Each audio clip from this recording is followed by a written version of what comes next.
اور اپنی بیویوں کو بھی نہیں ستائیں گے. جو اپنی بیویوں کو ذرا ذرا سی بات میں منہ پھلاتے ہیں اور ٹن ٹن ٹن ٹن کر کے رلاتے ہیں، میں سچ کہتا ہوں کہ ان پر کوئی عذاب نازل آئے گا. ایسی بیماری ہوگی کہ وہ لاکھ دوائیں کھاتے رہیں مگر پھر خدا پھر نہ کہنا کہ خبر نہ ہوئی.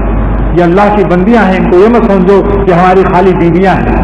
کسی کی بیٹیاں تو ہیں، لیکن چلو تم کو بیٹیوں کے ماں باپ پر رحم نہیں آتا تو اللہ تعالیٰ کے ساتھ تو معاملہ صحیح کرو کہ خدا تعالیٰ کی بندیاں ہیں، اللہ نے پیدا کیا ہے ان کو. ان کا دل دکھانا اللہ تعالیٰ کے غضب کو خریدنا ہے.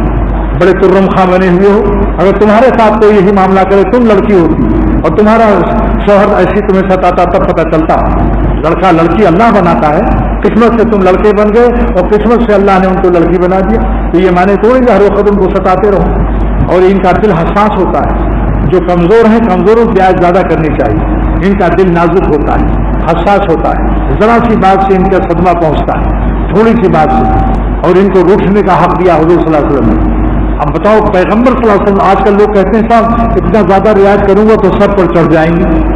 میں نے کہا یہی جملہ لڑاتا ہے.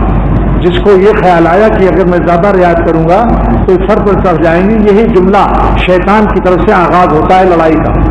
کیا حضور صلی اللہ علیہ وسلم کو یہ مقام حاصل تھا کہ آپ خوب رہتے روب سے، مگر آپ فرماتے ہیں آئے عائشہ جب تم مجھ سے روٹ جاتی ہو تو مجھے پتہ چل جاتا ہے.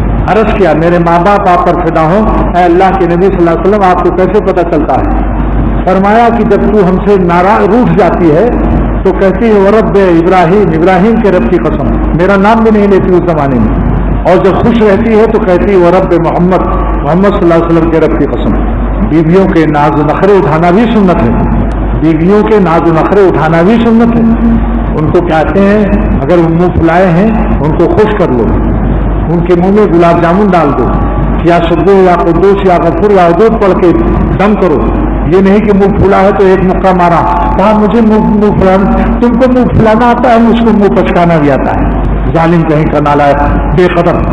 شروع میں خوب خوشامد کرے گا ایسا آدمی جو رشتہ مانگتا ہے تو یہ ہاتھ پیر جوڑتا ہے، رات دن دعائیں کراتا ہے، تعویذیں دباتا ہے، اور اس کے بعد جب کام بن گیا تو پھر وہاں پھر حکومت آ گئی. بس جیسے الیکشن میں ایک ایک ووٹ کے لیے خوشامد کرتا ہے، بھنگی کو بھی چاچا بناتا ہے، بھنگی کو کہتا ہے چاچا ووٹ ہمیں کو دینا ہے، حالانکہ بھنگی وہ جھاڑو لگا رہا ہے. لیکن جب کام نکل گیا تو کہا 5 سال نظر بھی نہ آنا، 5 سال کے بعد دیکھا جائے گا. کیا ہے دوست، ذرا انسان بنو، انسان بنو. حضور صلی اللہ علیہ وسلم نے تعجب فرمایا کہ تعجب ہے کہ جو بیویوں کی محبت کرتا ہے اور پھر دن میں اس کو رات میں محبت کرتا ہے اور دن میں تماچے مارتا ہے، ایسے گدھوں پر کس قدر افسوس فرمایا حضور صلی اللہ علیہ وسلم. آج دنیا اسی لیے تباہ ہے، چین نہیں ہے کسی کو.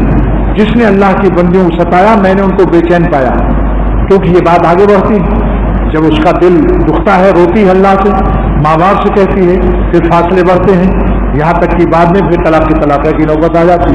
چھوٹے چھوٹے بچے ہیں، اب برداشت نہیں کر سکے بیوی کی جدائی کو، نیند کی گولیاں کھاتے رہے. چھوٹے چھوٹے بچے جو ابو کہہ رہے تو وہ بھی یاد آئے، آخر میں پھر پاگل خانے میں جمع ہو جاتے ہیں. عذاب الہی سے کتنے خاندان تباہ ہوئے اس نالائقی سے اور بد اخلاقی سے. اس لیے عرض کرتا ہوں کہ 2 کام میں تو اس وقت صرف 2 بات کہنا چاہتا ہوں. ایک تو اپنی بیویوں کے معاملے میں انتہائی شفقت اور رحمت سے معاملہ کرو. مظلوم بن جاؤ، ظالم مت بنو. مظلوم بن جاؤ، اگر تمہیں ستا دیا تم مسکرا کے ٹال دو. تم قوی ہو، قوی کو ضعیف پر انتقام نہیں لینا چاہیے.